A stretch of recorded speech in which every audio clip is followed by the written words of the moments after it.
O sea, de acuerdo a sus ideas, no hay una unión.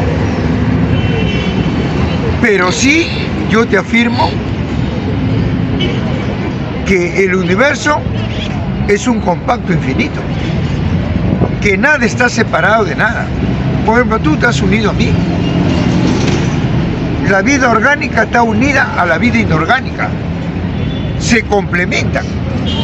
Porque si tú me dices que algo está separado, entonces estaría cayendo en el idealismo. Para el idealista sí, las cosas están separadas, pero para el materialista no. ¿Por qué? Porque las leyes de la física dicen de que todo está unido entre la materia sólida, líquida y gaseosa. Todo cuerpo se transforma de orgánico a inorgánico y de inorgánico a orgánico. Todo está unido. 2. ¿Quién planteó la igualdad y la fraternidad sociológicamente? ¿El comunismo o el capitalismo? ¿El proletariado o la burguesía? La burguesía planteó la igualdad y la fraternidad. La Revolución Francesa, los burgos, ellos plantearon la igualdad y la fraternidad sociológicamente. Y filosóficamente, ¿a dónde lo colocas tú la igualdad? ¿En el materialismo o en el idealismo? En el idealismo. Ahí está la igualdad, porque la igualdad no existe. En cambio, en el materialismo no hay igualdad, porque en el materialismo se somete a las leyes de la física. Cambio y movimiento, acción recíproca, interacción de cuerpos opuestos y las transformaciones. ¿Cómo va a haber igualdad ahí? Tú me das una hoja de papel bond y acá me pones otra hoja de papel bond. Son iguales, pero son diferentes. ¿Por qué? Porque están sometidas al cambio del movimiento. Tú pesas esta hoja y luego pesas esta otra. No pesan iguales. Porque la balanza también no tiene un peso fijo. Porque la balanza también tiene cambio y movimiento. Es como el metro. Tú me dices, esta pared mide 3 metros.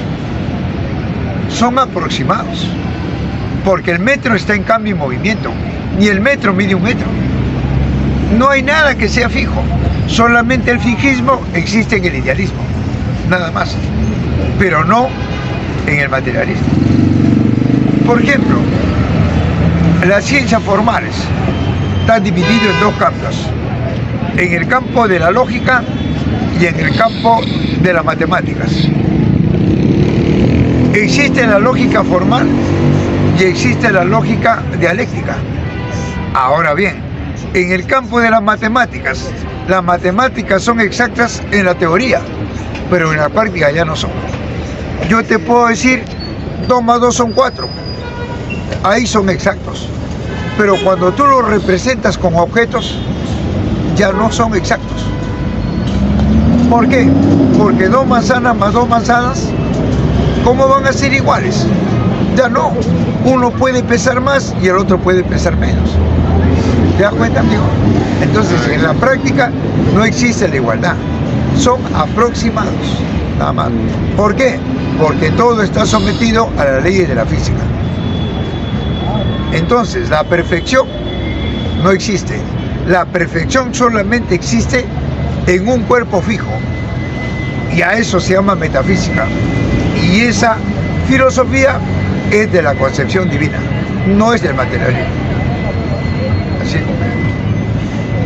Bien, amigo, ¿no? De repente, otra pregunta, ¿no, amigo? Sí. Se puede cuestionar, por ejemplo, el contenido en algunas partes, por ejemplo, lo que dice la Biblia, que no existe la coherencia. ¿Se puede cuestionar eso?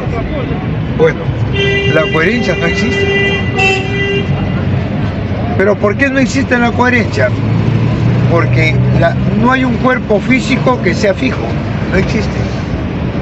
Lo que existe son las contradicciones. La interacción de cuerpos opuestos, eso es lo que existe. En todo cuerpo, en la ropa, en el cuerpo humano, en todo. La ley de la interacción de cuerpos opuestos. ¿Por qué? Porque la paz no existe. Todo está en guerra y en transformación. La paz solamente puede existir en un cuerpo fijo, inmóvil. Y yo te pregunto, ¿existe un cuerpo inmóvil? No existe, solamente en el idealismo, nada más. Jaime, entonces queda totalmente descartado eso que dicen que en el comunismo hay igualdad. Y también otra pregunta, ¿por qué a los comunistas le dicen que son ateos? Bueno, Marx dice que lo opuesto al idealismo es el materialismo.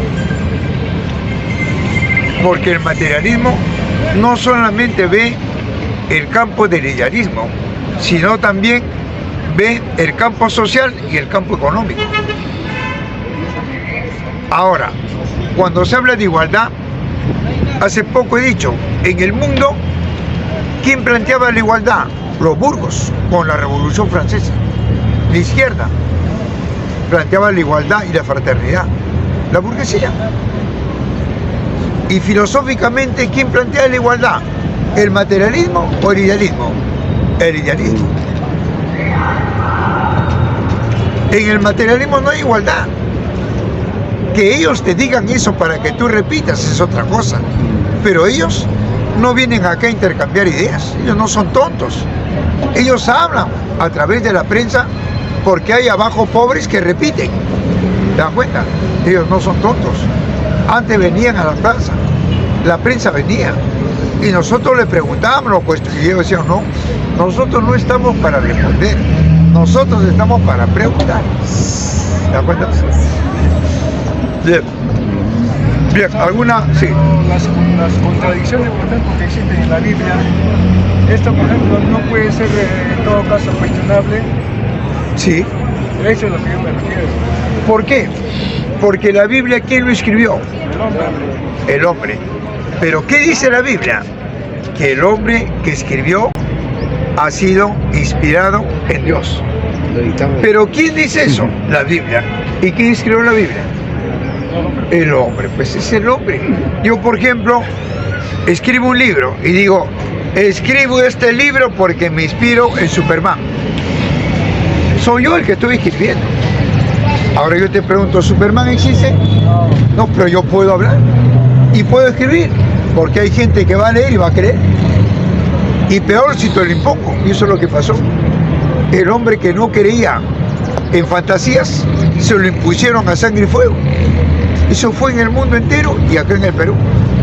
¿Te das cuenta? Entonces, si yo te doy todas las filosofías y te escondo una, ¿tú qué buscas?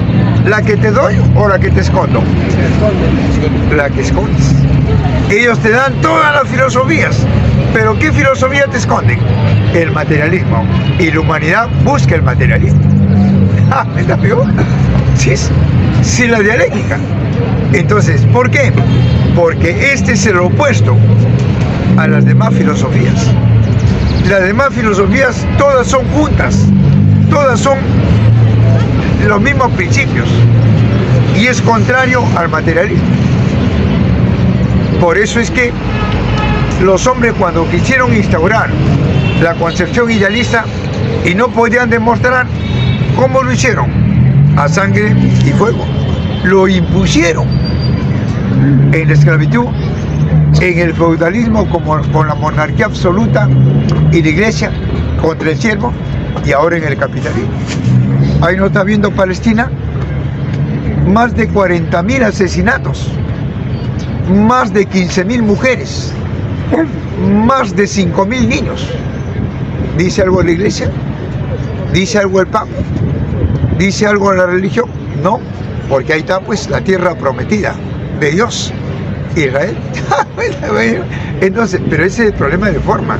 El problema de fondo, ¿cuál es? La división de la sociedad en clases sociales. Cuando se fracturó en dos clases, esclavos y esclavistas, el esclavista es el que impuso todo eso. Todo es ignorancia del hombre, Dios, el ángel, la Biblia, etcétera, etcétera. Ella ahí no está. Ahí está, interreligiones, el reparto de los mercados y las guerras. ¿Dejo entender? O sea, que en todo caso lo impuso para utilizar como una herramienta de control espiritual. esclavistas lo impuso. Así es. ¿Para qué? Para detener la protesta de los esclavos. Claro, para tener controlado. Claro. Mejor dedícate a buscar lo que no vas a encontrar. Mientras que yo sigo acaparando la tierra, el planeta. Luego el feudalismo y ahora el capitalismo. Eso es. Bien, gobierno. ¿Alguna otra participación de repente? ¿No? Ah, ya. Gracias, compañero. Jaime, ¿la dialéctica empezó con Heráclito? No. El desarrollo de la dialéctica empezó con Heráclito, la primera fase, la segunda fue de Aristóteles y Platón, la tercera de Hegel y la cuarta de Marx. Pero la dialéctica es más antigua que su nombre. La dialéctica no tiene principio ni fin, porque hablar de dialéctica es hablar de cambio en movimiento. Y el hombre, ¿por qué crees que la ciencia es limitada? Porque el hombre hasta donde ha llegado y sigue llegando, la materia es ilimitada. O sea, en otras palabras, la ciencia dice que el universo no tiene principio ni fin, porque hasta donde ha llegado y sigue avanzando, va descubriendo millones y millones de formas de vida y las va aprobando en un congreso y luego en los claustros universitarios para las nuevas generaciones. Eso es. O sea, no hay un finito, el universo es infinito. Por lo tanto, si el universo es infinito, ¿podrá existir la creación? No, pues, no existe. Ahí no está Hawking. Hawking decía que la materia, que el universo tiene un principio, y planteaba el Big Bang, la gran explosión. Y le preguntaron a Hawking, le dijeron, ¿quién explosionó? Y Hawking se quedó callado. ¿Quién puede explosionar? ¿La nada? Entonces, pues amigo, si él decía materia, se contradecía. Entonces ya existía la materia, pues. Entonces, ¿de qué Big Bang o vínculos hablamos? Y cuando Hawking, antes de morir, dijo, le perdió perdón a la humanidad. Y lo dijo, Dios no existe. Albert Einstein, un científico, un físico. Pero filosóficamente, ¿qué fue Albert Einstein? Fue idealista. Se basó en el padre Spinoza. Por eso, Albert Einstein muere buscando el pensamiento de Dios. ¿Qué lo va a encontrar, pues, compañero? Si Dios no existe. Dígame. ¿Alguna otra pregunta, no, amigo? Sí. De repente... En todo caso, Albert Einstein a la vez era físico y a la vez metafísico. ¿Así es? Sí. Filosóficamente era metafísico. Pero en la física, él aportó a la teoría de la relatividad. Sí, claro, hizo un aporte, pero filosóficamente no puede, no pudo, claro. Entonces, ¿por qué? Porque filosóficamente el idealista se basa en el fiquismo, y el fiquismo no existe. O sea, la perfección no existe, la igualdad no existe. ¿Por qué? Ya hace poco dije, porque todo está sometido a la ley de las contradicciones. Es decir, que todo está en guerra, la paz no existe. En las ciencias sociales, en las ciencias naturales. Eso es. ¿Y cómo evolucionamos? En función de guerras ideológicas, sociales, políticas, filosóficas. Eso es. Bien, compañero. ¿Alguna otra pregunta, no, compañero? Profesor, Sí. ¿puede decir algo, por ejemplo, sobre lo que está pasando en Bolivia? ¿Por qué la crisis económica en Bolivia? Bueno, yo pregunto, Bueno, pasaron a ¿conoces otro un tema país y donde no hacemos haya una crisis? pausa de la transmisión de la Monte Loro, Jaime. ¿Conoces?